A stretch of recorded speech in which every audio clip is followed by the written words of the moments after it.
Hello, and welcome to a first episode of the Unwelcome Access Podcast. Well, first real episode. If you don't know what this is, go ahead and go back to episode 0. But my name is Ross Edelstein, and today we are talking about program access. Or, I'm not a lawyer and don't play one on the TV or the internet. But here's the laws. Over here on the left, we have a older man who is operating a metal hook out of a door on a rail car, with a canvas bag on the hook, which was part of a program at the Illinois Railway Museum, Railway Post Office Day.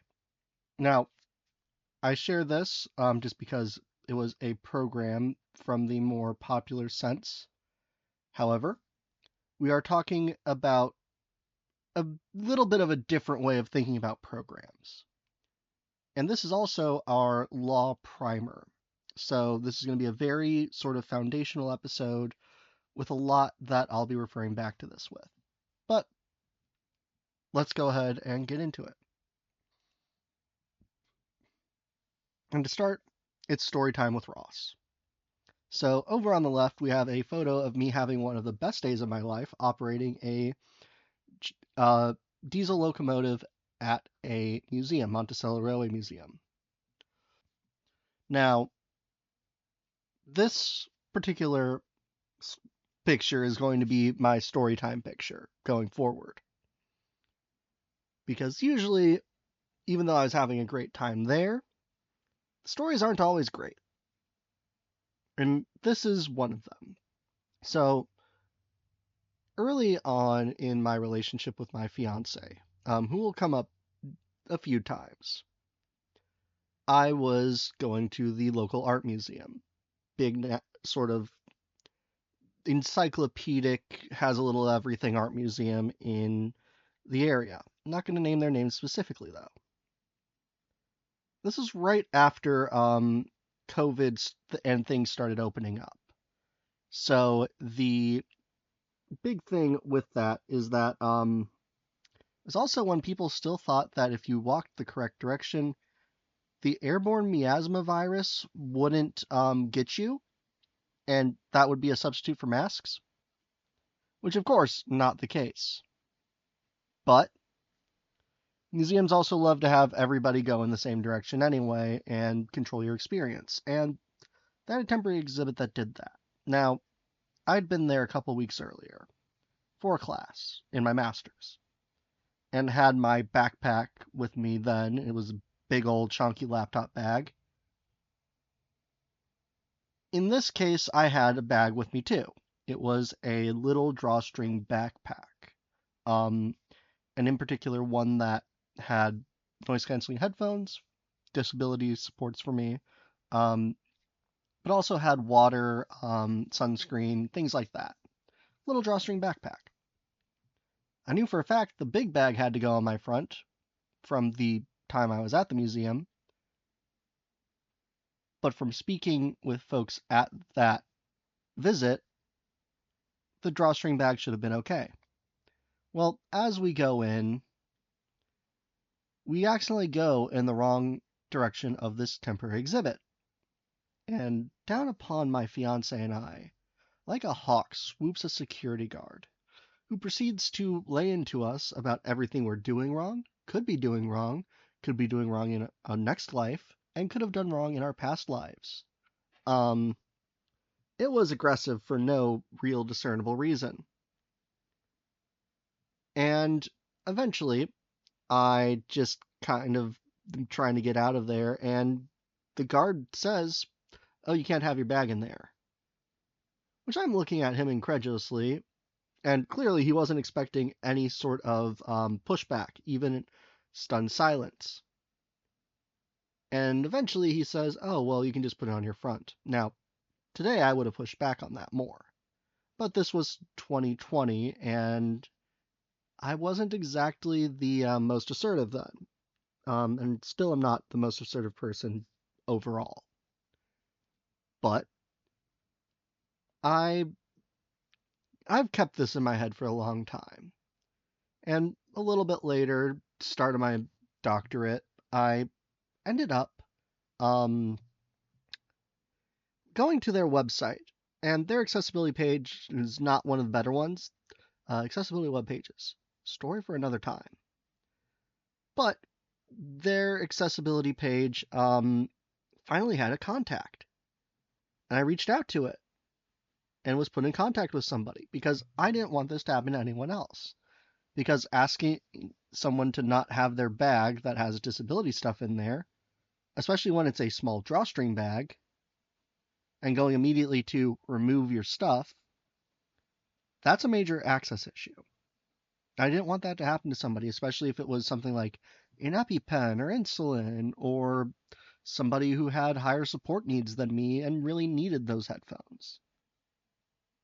So I end up getting in contact, and the entire call is incredibly dismissive. Oh, you clearly didn't have the biggest issue in the world, so I don't know why you're complaining. Oh, well, we're making the grounds, this museum has a very large set of gardens, accessible.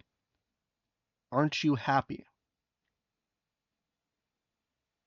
And that's really the central point, because I was coming at them saying, hey, you did an ableism to me.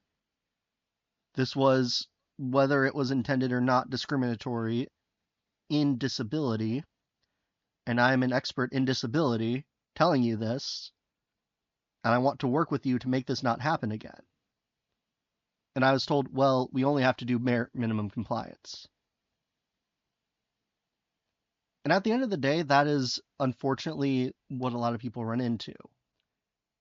And that's where I want to set up, especially as we talk about the laws here. Now, I want to give a little bit, again, of a disclaimer as we talk about disability law in the US. This is very US focused. However, a lot of disability laws globally, they're based off of US ones. The US has the strongest disability rights movement in the world, like by a huge margin. And so this is a lot of what I'm going to talk about in terms of some of the concepts, especially since people have adopted overall less resilient forms of US disability laws. A lot of this may be applicable elsewhere. But I have here a picture of my fiance in front of a old trolley that has stop signs on the doors. And she's holding up her right hand in a stop motion. So before we get into this, I'm not a lawyer. I don't play one on TV either. This is entirely an illustrative view of these laws based on my work in this area and my research. So even though I'm not a lawyer, I like to think I have a pretty good grasp of this. I also have, among my many special interests, reading the text of laws for fun is one of them. Very useful in this situation, but that said, more can be said about any of these laws, and there's going to be a lot that I'm going to kind of skip over. But my big focus is going to be on Section 504 and the ADA. We'll get into that.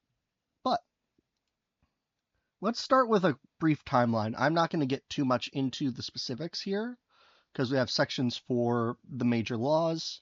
But sort of 1800s to early 1900s, you have most of the laws being around things like asylums, and disability-specific schools. So your school for the blind, school for the deaf. These are mostly state level, not really national level, and they're mostly, let's put these people here because the general public can't deal with them. And that's more of how they're thinking about it at that time. It's incredible. That's a whole episode in and of itself. and in fact, probably a whole series, because once you really dig into it, there's a lot of complexity there, but you're not going to get too much into it. You also have a lot with Civil War veterans, for obvious reasons that I'll talk about in a moment. Really, you start to get more done in the 1930s with Social Security becoming a thing, and the GI Bill in the 1940s, again, mostly around service-related disabilities. VA is sort of where that lands. And then in the 1960s, you get the Architectural Barriers Act, which I'll talk about that in a bit, but it's the sort of appreciated first step in disability rights in the US. Now, 1970s are big with Rehab Act and 504 sit-ins. 1980, you have the Fair Housing Act amendments and Air Carrier Access Act.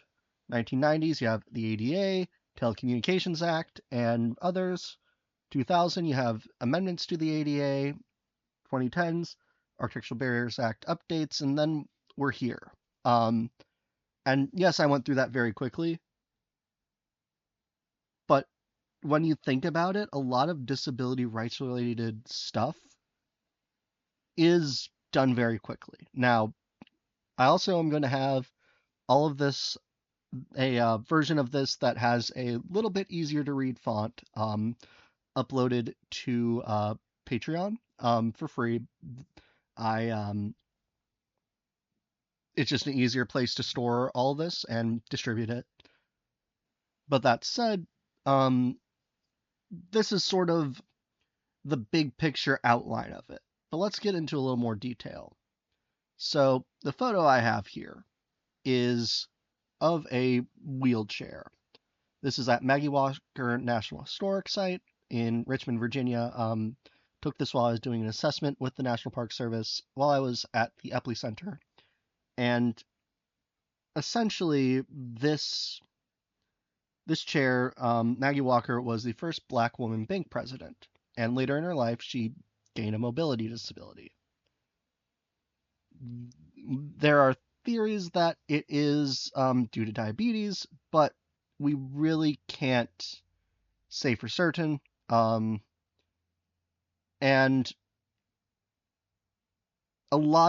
her house has a lot of accessibility modifications that she had to pay for herself and were custom built. Unlike today, where there's a lot of things that can be pretty off the shelf.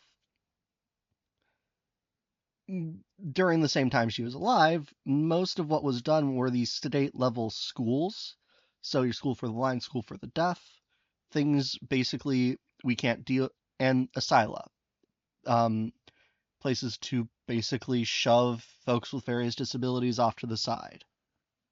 And as I mentioned, Civil War, you get various veteran payments for folks who had service-related disabilities.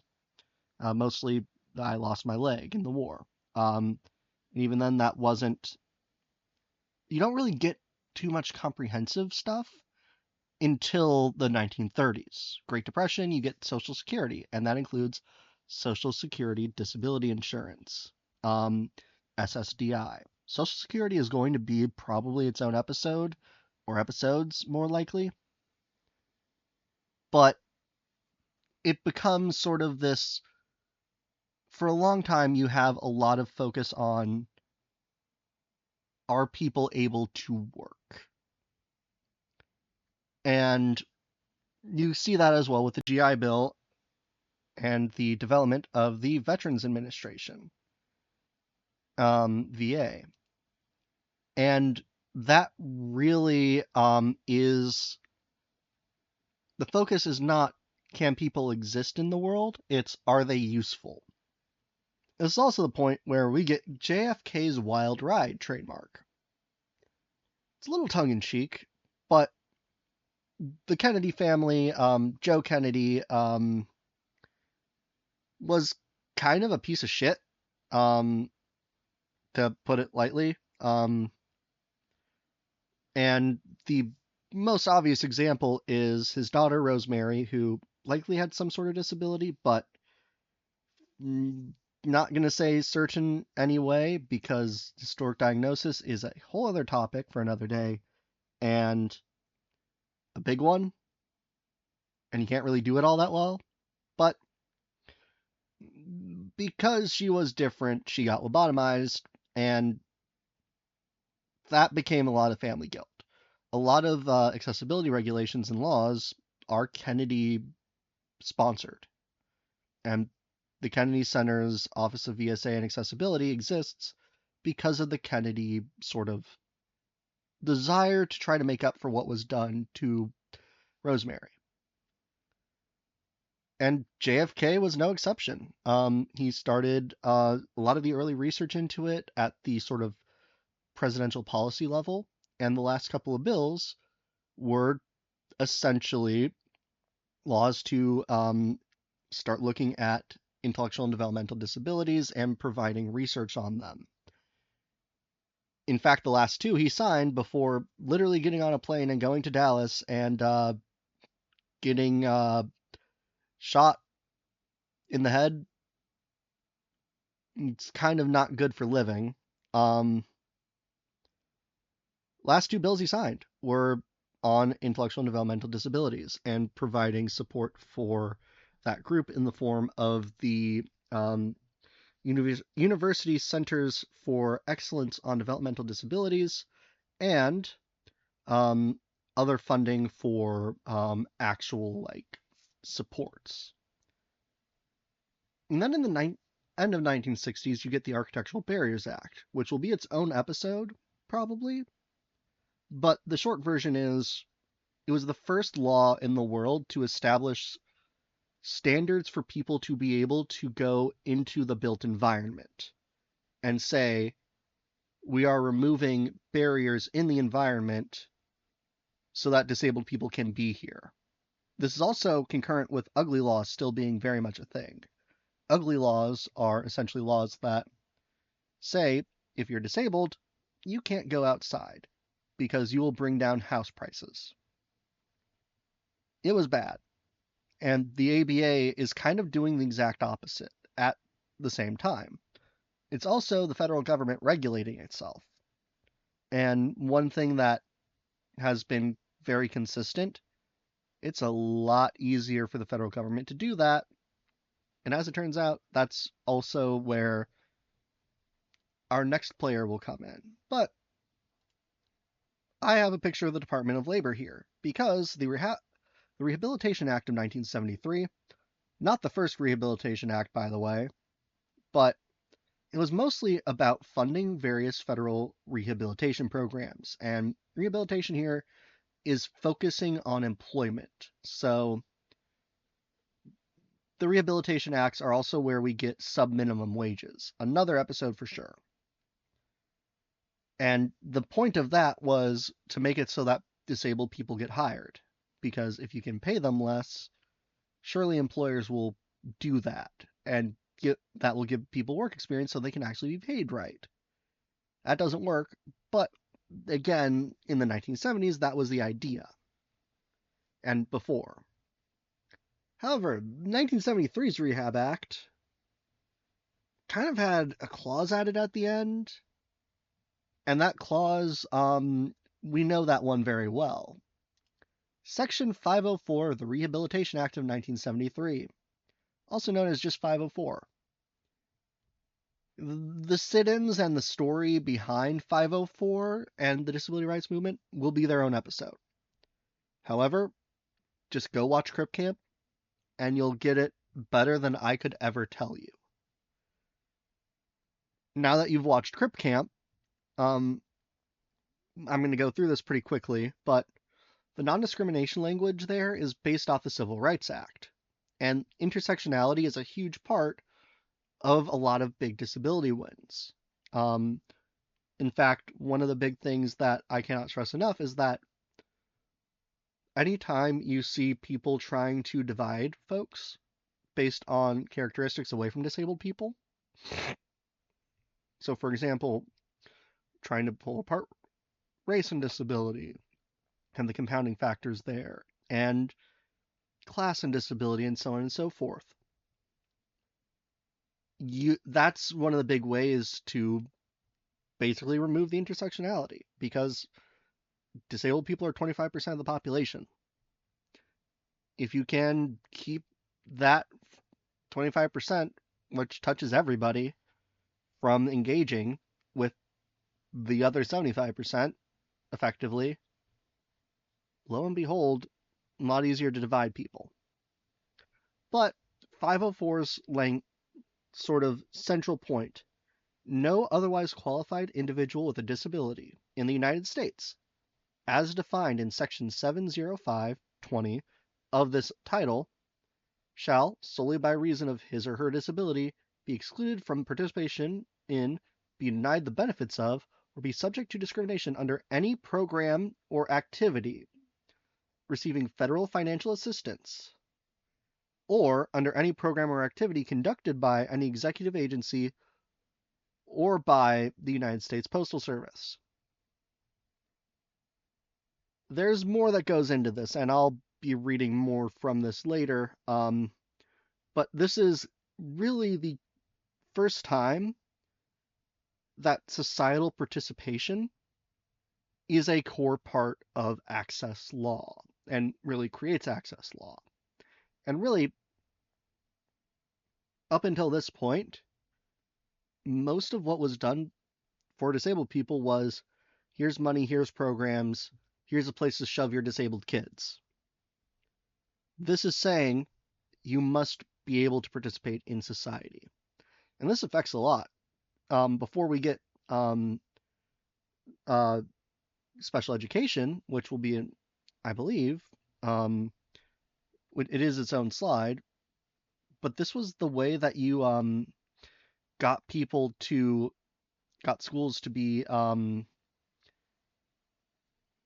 not discriminating against disabled people. To sort of get into that more, and I have a picture of one of the Smithsonian's and some fall trees that I took while I was there a while back on the left.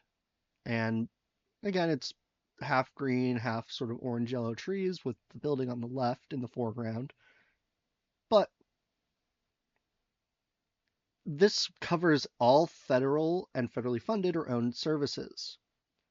And so if someone could otherwise participate in the program, you can't discriminate on the basis of disability. So Grand Canyon had mule tours, Grand Canyon National Park, rather.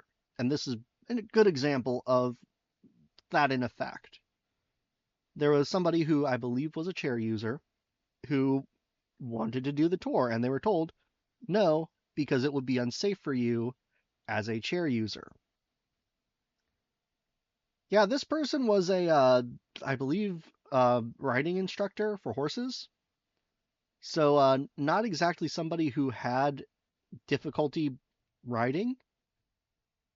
And instead of suing, basically went to the National Park Service and said, hey, you screwed up. Let's fix this. This is a recurring theme, by the way, is that most of the time, disabled people want to make things better. They don't want to sue you. They just want you to do the right thing. So when I say this, right, going back to the story, National Park Service developed very clear qualifications for, these are what you need to be able to do. And so in this case, I forget what the exact qualifications are, but they essentially, made it so that you aren't discriminating on disability. But if, somebody who's not disabled, not a chair user, is, say, not able to hold themselves upright for whatever reason, that is a legitimate reason to say you can't do it. Or if you have a kid that's too small to get onto the horse, or mule in this case, that's a legitimate reason, because you kind of need to be able to get on the mule to ride the mule. This is very important, because this essentially establishes what the reasons that you are supposed to be able to, that you can't just say, no, you're disabled, you can't do this. But you can, going back to those ugly laws. The other part is that this included any state program that received federal money and anyone using a federal grant and local education agencies. As I mentioned, state education groups often didn't want disabled students because a lot of schools were built super cheap and didn't have ramps. And so there were a lot of disabled people who weren't being able to actually go to school. And 504 changed that. It's also the basis of most disability rights laws in the world. As I said, it is the entire sort of founding principle of non-discrimination, disability rights law. And in fact, let's get into, as I was mentioning, special education. So this is me presenting at a lead in 2023, 2022? I can't quite remember, actually, where this was.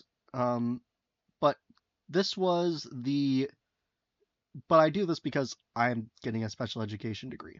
The degree of greatest convenience. But the Special Education Act, the originally Educating Handicapped Children Act, now the Individuals with Disabilities Education Improvement Act, IDEIA, established really globally the idea of, oh yeah, disabled kids can learn too.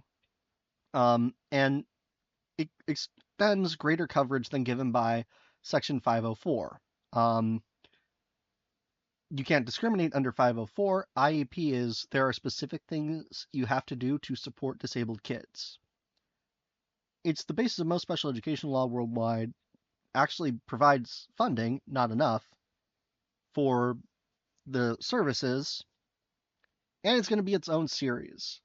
But it's important to mention because this is somewhat around the time as the 504 sit-ins. There's a lot that was done at the same time as this. And then you have the ADA. Now, on the right, I have one of the famous images of the Capitol crawl, which is where folks who, chair users, they got out of their wheelchairs and climbed up the steps of the Capitol building. And you have one person sort of scooting up backwards and one person going up forwards up the Capitol building. This is more or less the Americans with Disabilities Act. It's more or less the expansion of 504 and the best disability rights law that I know of globally. That's not exactly saying much. The ADA there's some issues with it, and that should be its own episode. But it is, again, the best we have globally. And most laws are, if they're not a 504 clone, an ADA clone. It's also linked to Section 504 and can only increase in protections under the law that was passed. And it has three major sections or titles: Title 1, Title 2, and Title 3. The federal government is great at naming things because it's very obvious what they are. Title 1 is employment, and that's a separate video. That's HR stuff. And we're not completely focused on that today. But generally, you can't discriminate against disabled people in hiring. Titles 2 and 3 are public services, state and local government, basically anything that's tax funded. And then Title 3, public accommodations and services by private entities. The U.S. government is not bound by the ADA itself, the federal government that is. They have 504 and the Architectural Barriers Act, which, as I mentioned, regulating yourself is a lot easier. And that's why the ABA standards were updated in 2015 as a test run for a lot of the ADA standards that they want to do with Access Board. Access Board is the organization that sets the standards set up by the ADA law. Talking about Title II, which this is at a state park in Virginia that I was at doing a training, but the text of that is subject to the provisions of this subchapter. No qualified individual with a disability shall, by reason of such disability, be excluded from participation in or be denied the benefits of services, programs, or activities of a public entity, or be subjected to discrimination by any such entity. Does this seem familiar to you? And that's why I chose a state park, because that is a public entity. The photo here shows a trail on the left going into some green woods with some changing color bush tree foliage on the right, with a directional information sign and a sign that says no motor vehicles in the center foreground. And here I have a private entity, which is a railroad museum. I chose this just because, again, I'm not beating the Ross likes trains allegations. And I was just here for Halloween, and I like this locomotive. But no individual shall be discriminated against on the basis of disability in the full and equal enjoyment of the goods, services, facilities, privileges, and advantages or accommodations of any place of public accommodation by any person who owns, leases, or leases to, or operates a place of public accommodation. Basically, if you're open to the public, you can't discriminate against disabled people. And again, should be very familiar, that the ADA really establishes that 504 establishes that, okay, if you're getting federal money, we really want you to not to let people participate in public. The ADA says, okay, everybody, stop what you're doing. We're stopping this whole not letting disabled people get across the street because you won't put in a curb cut. Everybody's doing it now. And again, it is the best disability rights law in the world. But we have actually a lot of other accessibility and disability related laws. As I mentioned, Architectural Barriers Act of 1968. It is the first disability rights law in the world that really attacks the built environment's barriers, but it only hits the federal government. Telecommunications Act, that and the Assistive Technology Act, which are at the bottom of this list, essentially say technology needs to be accessible. Section 508 does as well, but that's in the Rehab Act. It's actually Section 508 of the Rehabilitation Act, and the federal government is required to make basically media of all sorts accessible. Section 508.gov, excellent resource. I'll link it in the description. But the other big ones are Fair Housing Act, which one of the big sort of pitfalls of the ADA is that it doesn't cover housing unless you're covered by the Fair Housing Act. Or rather, you get federal housing administration money. But the Fair Housing Act has disability provisions. Mostly, you can't discriminate against disabled renters in terms of choosing to lease or not. It doesn't necessarily say you have to provide accessible accommodations. That's its own episode. And then there's the Air Carrier Access Act, which will be the next episode. And it's why I have a picture of looking out from a plane onto an airport. You have a wing in the foreground and planes and terminal and various runway activities behind it. But the Air Carrier Access Act essentially is this weird situation with airlines where they don't have to do non-discrimination the same way as everyone else once you're on the plane. But again, that's for the next episode. And honestly, if you want to talk about rage-inducing, be excited for that. But here's where I'm going to tell y'all that you've been doing it wrong. Let me just go ahead and John Madden for a second. Pen, and I want it to be purple. So my number one pet peeve with accessibility, right? And you can actually see it here. So in this image, this is at the Illinois Railway Museum. And they're actually much better than most railway museums in accessibility, like by a huge margin. We have on the left a streetcar sort of starting to come into view in the foreground, but the central focus of the image is a diesel locomotive um, in the Chicago Northwestern yellow and green with a set of gallery cars coming behind it. And the reason I point this out is that here, sort of between the locomotive and the viewer, there are some sort of baggage carts, four-wheeled flat carts at the level of the train to make loading baggage easier, because level boarding, what is that? Um,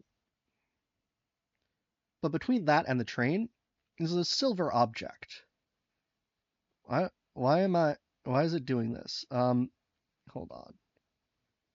Controls, no, I can't delete that.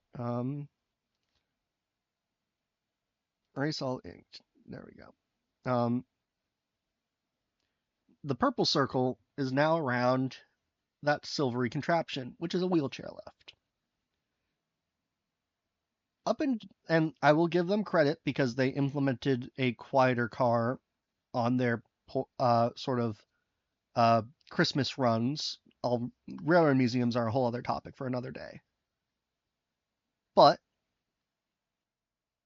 the main thing that most places do is, okay, how can we get you in there without thinking of it from the big picture? That lift is the same one Amtrak has. It's a good lift. It's not a bad lift at all. But what it represents is not just that it's a lift and a way to get onto the train, but you have to go and tell somebody, I need help. And the point of these access laws is not necessarily, oh, just can you get in there? It's can you get in there on your own terms? Because at the end of the day, you could get into most places if you had enough help. Heck, I have a story that I'll tell in another episode where somebody was lifted to the top of like a 3-story tall sort of a slide, more or less, because they really wanted to do it. When you're thinking about accessibility, you're really looking at a just bare minimum most of the time. And really what you want to do is go past that. The ADA is not about the built environment. And I'm just going to underline this or go through that. There are sections about the ADA that talk about the built environment. And in fact, it is one of the core principles. There is a specific section talking about, yeah, you got to remove the architectural barriers. But what I've already stated, those non-discrimination sections, that is by and large the largest single point of the laws. The built environment, we're going to get into that, but it's just one of the ways to make the world accessible and welcoming. But first, I'm going to go ahead and take a moment to get some liquid in my mouth. Let's have a word from our sponsors.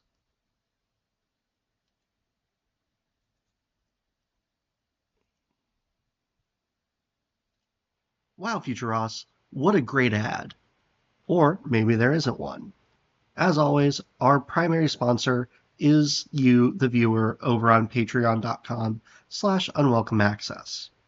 However, this space is intentionally left open for disabled people who have a project, a business, something they want to get out there to help platform people who might not otherwise get a chance to share in this sort of format. That said, back to your regular programming, and I hope you enjoy the rest of the episode.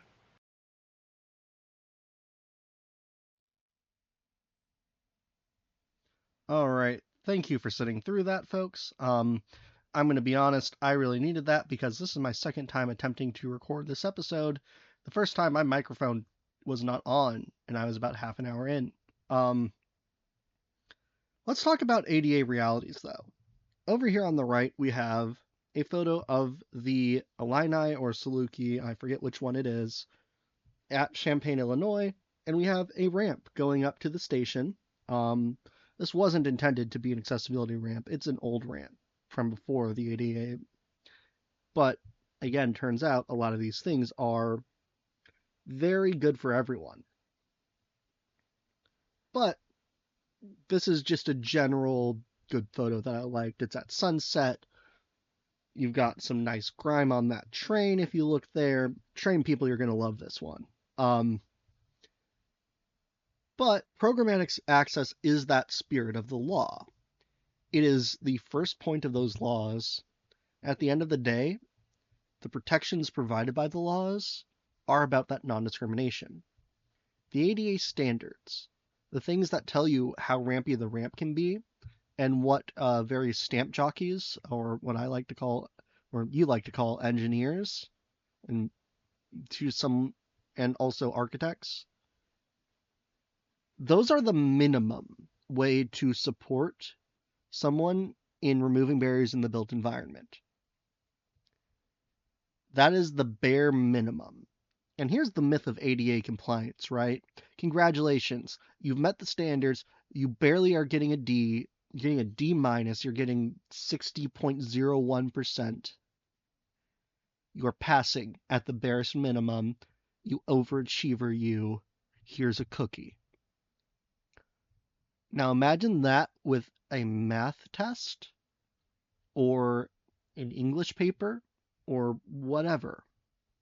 Imagine that with literally anything else other than letting disabled people be in the world.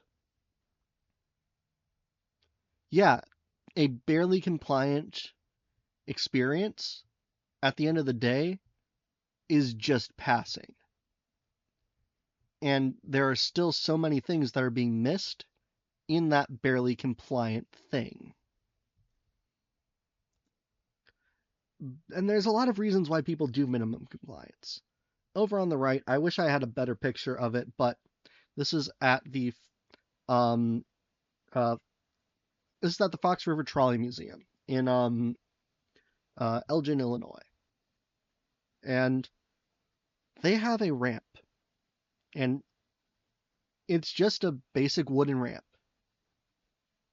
And it's more than throwing up your hands and saying, well, we can't get people in there. Most of the time that people do minimum compliance, it's because for a number of reasons. It's hitting a checklist, it's cheap, and it's easy to not do it.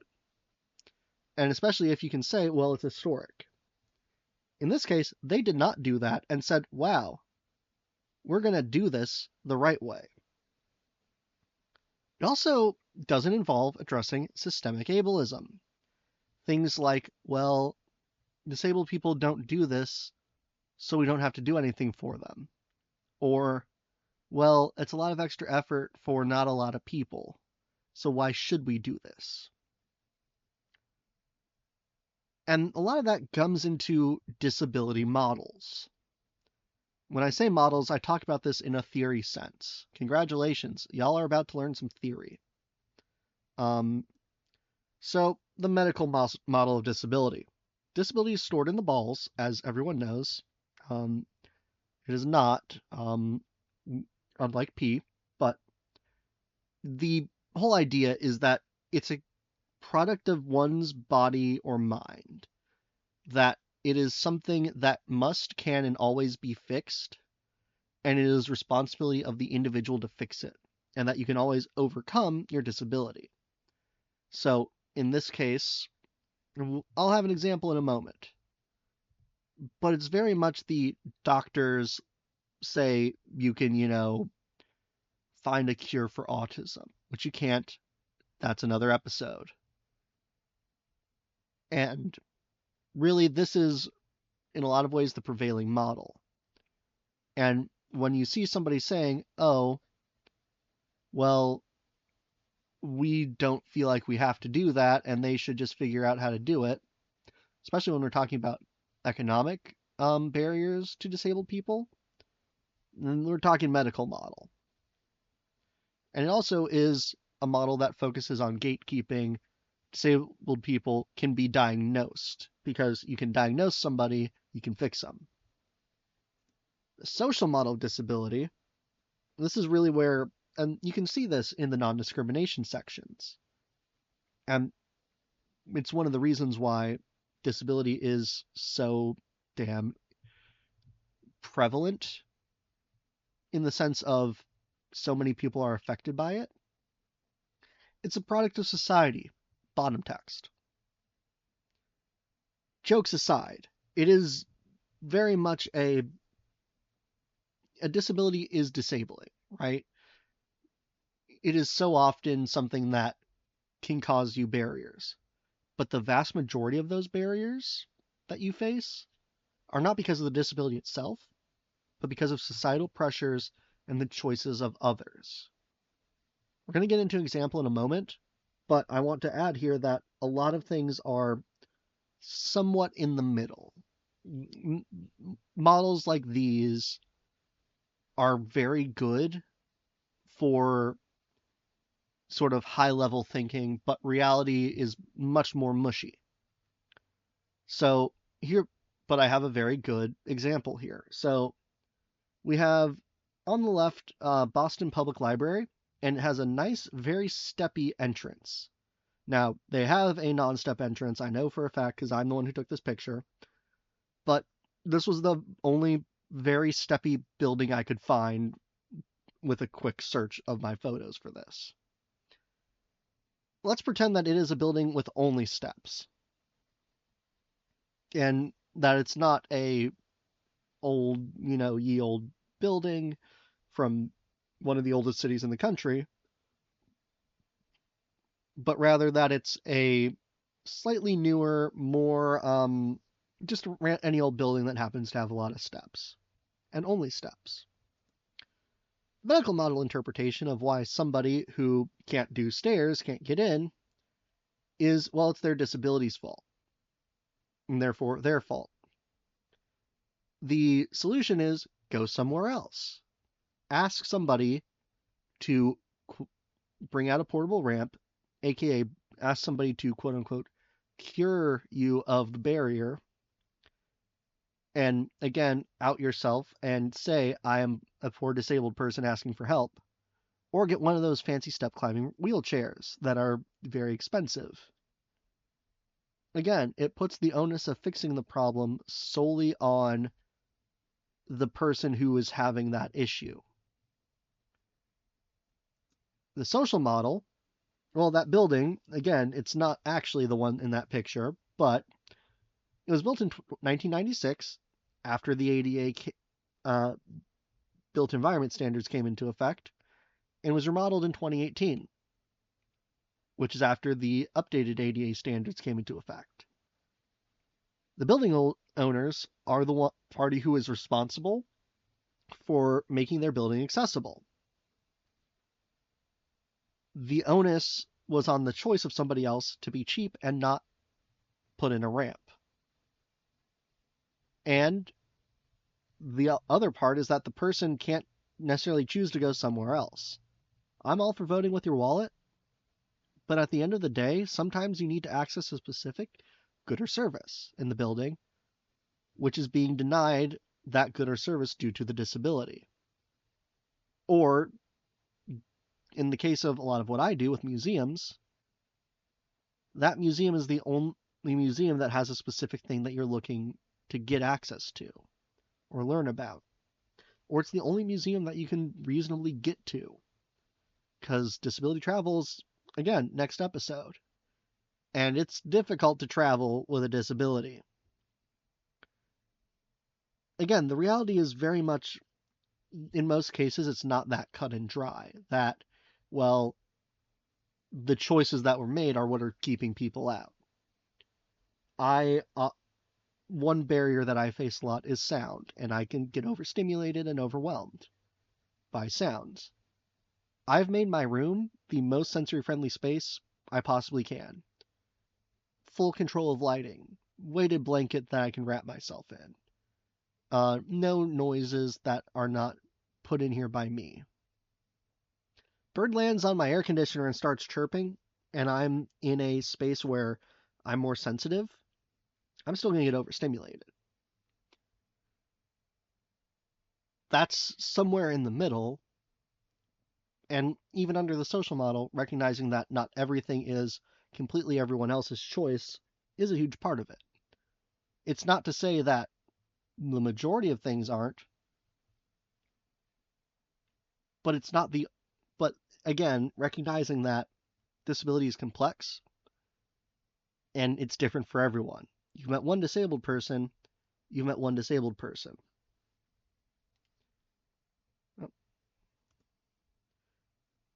Oh, this, I'm going to keep this in as a little blooper. The built environment contributes to programmatic access, but it goes further.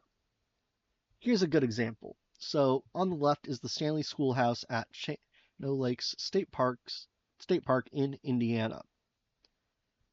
It is a historic schoolhouse and it is on the National Register of Historic Places. And they built a ramp to get in there that doesn't feel inappropriate. However, once you get in there, it's a one-room schoolhouse with high roof, or a high roof rather. I don't know if you can hear this, but I live on a fire route, and there are fire trucks going by. But the hard roof combined with the sort of openness of it, sounds bounce a lot. And beyond that, you can have the desks put in a way that somebody can't get through. Now, they are looking at mitigating both of these, and it's very easy to mitigate just the desks being in a spot where somebody can't get through. But thinking of the built environment, it is not the only thing that is a barrier there. There's telling somebody how to get there. Is the program being delivered in a way that is accessible? It is a part of the whole. And I have a lot on this page, and this will be in, again, the handout that I upload. But legally, programs are defined under 504 because, again, thinking of programmatic access, it's a department or agency or part of a state or local government, entity of state or local government that basically or a program, why can't I think of the words, an organization that provides assistance to the government, colleges and universities, local educational agencies, a entire corporation, if it's, and this is again 504, so if it's engaging with the government, or is doing education, healthcare, housing, social services, or parks and recreation, and or if it's basically, if it is under 504, anything that gets federal money. And really, any of the activities that these things do. Even though the ADA doesn't define program like this, you can take 504 and apply it to the ADA, where it's the things that you're actually doing. And really, that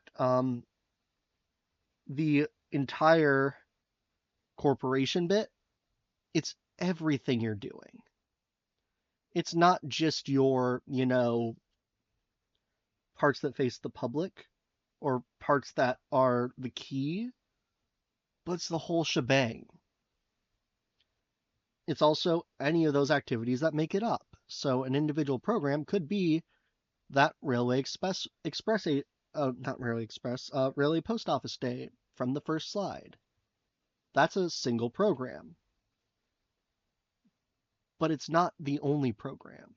And thinking of it from just that public facing sort of big picture thing, or sort of big, the Podcast Delirium has set in, big, big and noticeable, rather. That is really what is the core of these laws. So at the end of the day, if you have a program, make it accessible. Now, I'm going to talk about Universal Design and Universal Design for Learning, or UDL, in their own episode or episodes. But here's a great example of making a program accessible.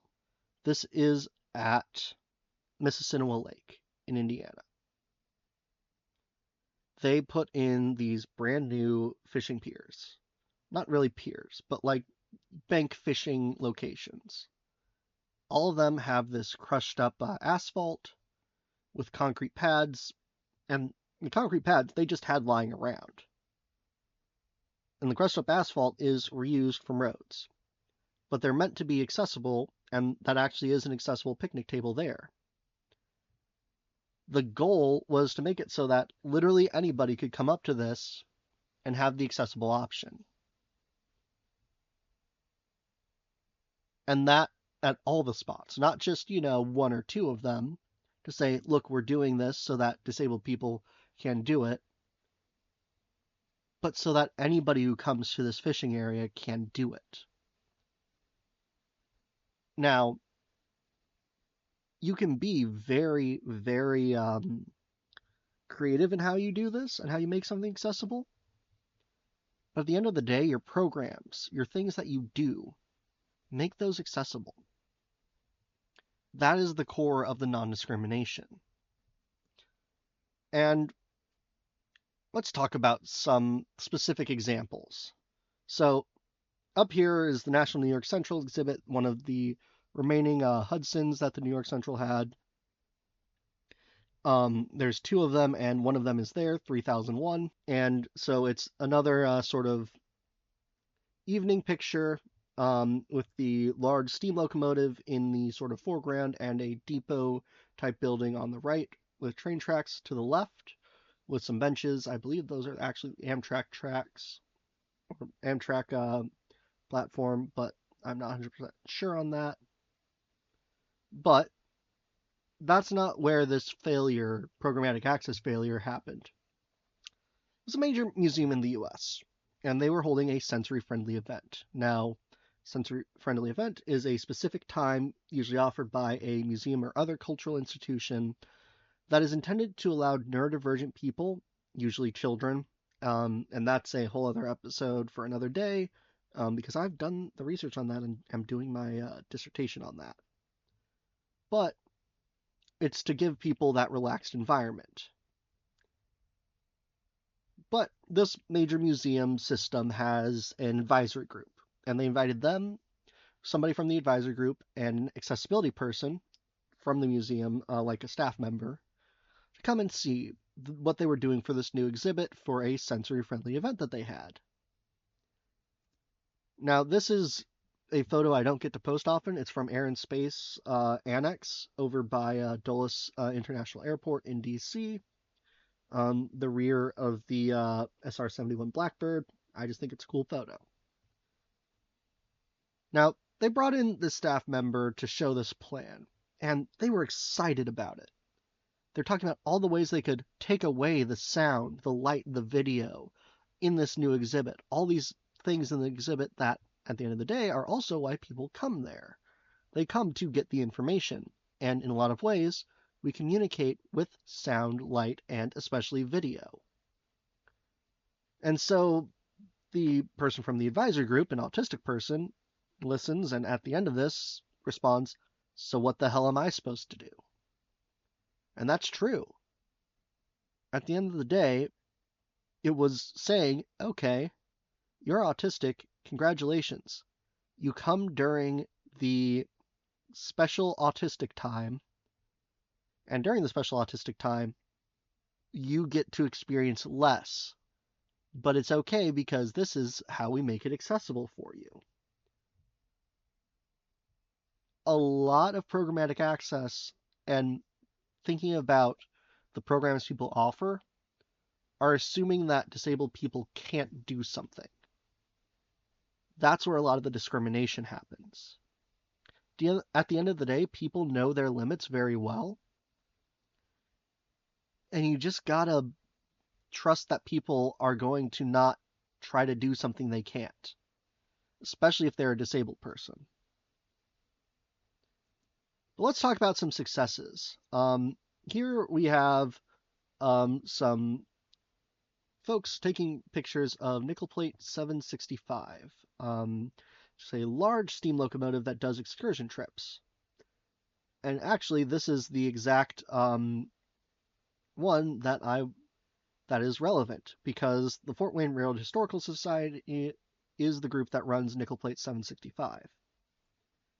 They run excursion trips behind this locomotive. They're extremely popular, and I'm going to talk about trains and autism in another episode because I think it's fun and might be a little bit of a lighthearted one, considering a lot of these topics will not be the most happy. But a lot of autistic people like trains and like riding trains for excursions. So that means that a lot of autistic people tend to do this. Well, there are different levels of accommodation that they offer for the excursions, and those have different prices, and they can get expensive. I would know. I've paid for them before. But their executive director, shout out to Kelly Lynch for being awesome, keeps at least one of the sort of little mini suites, so like formerly bedrooms in the cars, much more private, much quieter. He keeps one open every time that they run. And if somebody needs them, regardless of the need, they're open. And it allows people who need that privacy, that sort of getting away from the action, taking a break. It means that they can do that without having to sort of get away from it. And get on a train ride, especially their longer ones, you can't really get away. It's not like going to a static museum where you can just go back to your car and leave. You're stuck on the train, whether you have an issue or not. Or say if you're breastfeeding and need to feed your kid and want a little more privacy than a coach car, you end up with a much more inclusive solution by doing something very small. And honestly, it is very small to say we're going to go ahead and let somebody use this and keep this one space open. It's brilliant, and more places should do that. And it's, again, going beyond that bare minimum. But let's sort of round things out with one of my favorite examples. The Gateway Arch in St. Louis. So, Gateway Arch National Park, I have a picture of the weather control device there. The large steel arch in the sort of mid-ground, rising above some green trees, with the skyline of St. Louis in the background, taken from Amtrak by myself, but it is built before the ABA and designed even before that. And it has a museum, and up at the very top is an observation area that has these little trams that you take to the top. They are completely inaccessible. They were built for 1950s people,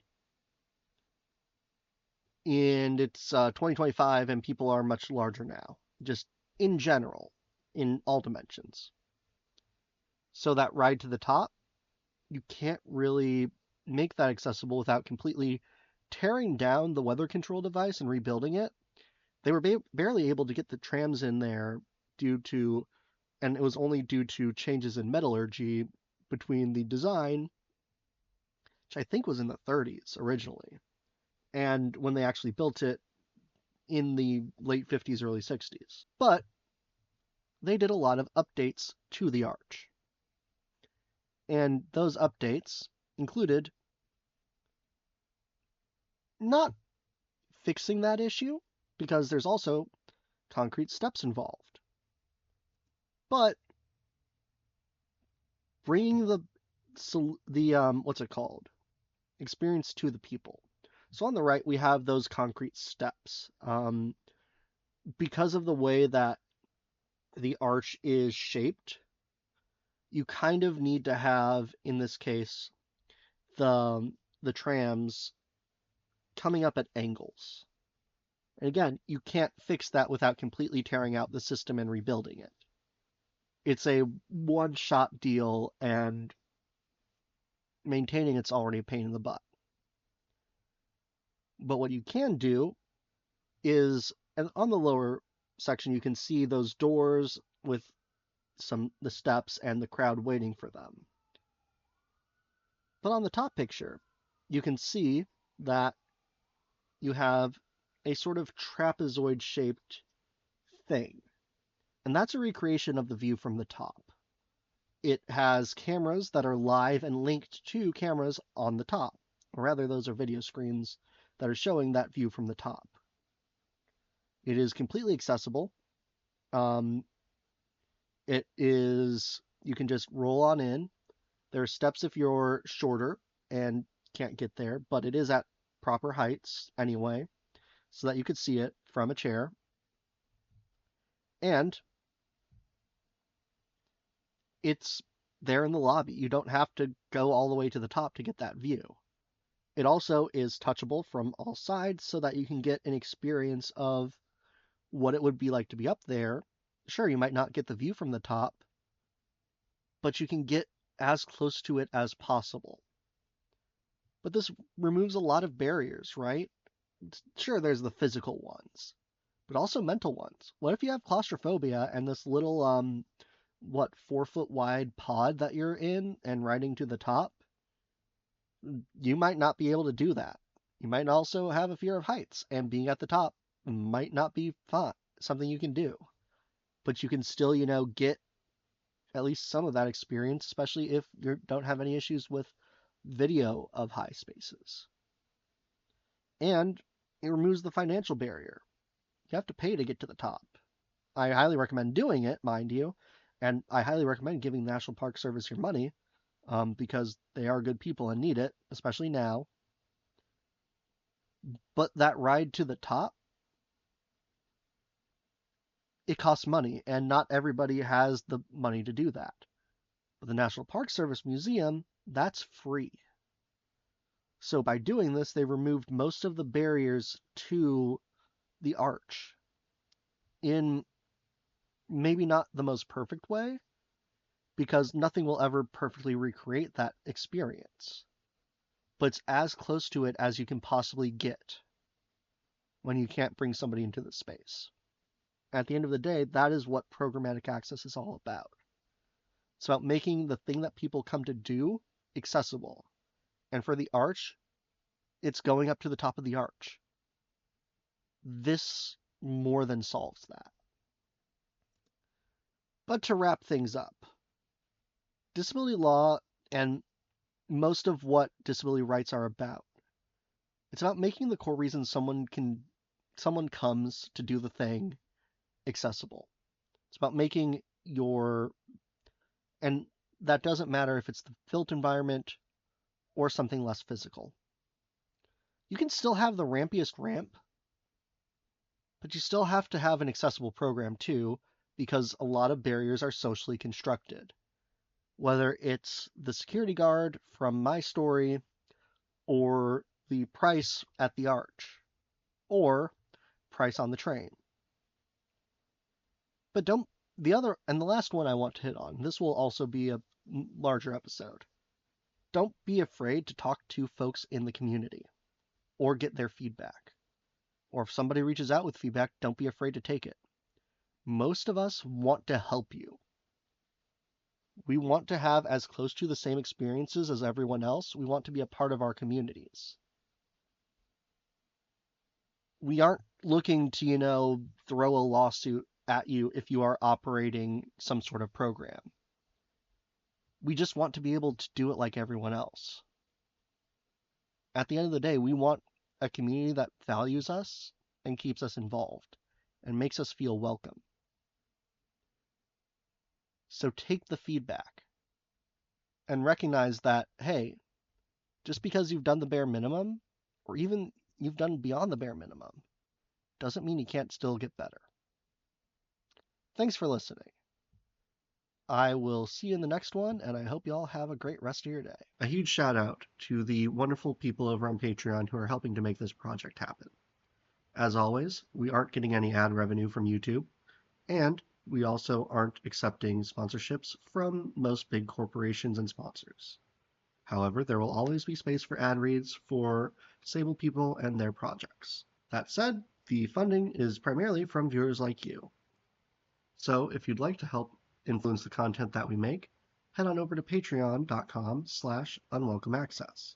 For just $1 a month, you get access to our Discord, as well as a chance to help influence what's going to be made each month. And once we get enough folks involved, might start doing some bonus episodes. You'll also get your name up on the screen right about now, like these lovely people who have helped support the podcast. As always, thank you so much for listening, and I look forward to our next episode. Unwelcome Access is a production of Autism, a disability and accessibility consulting organization.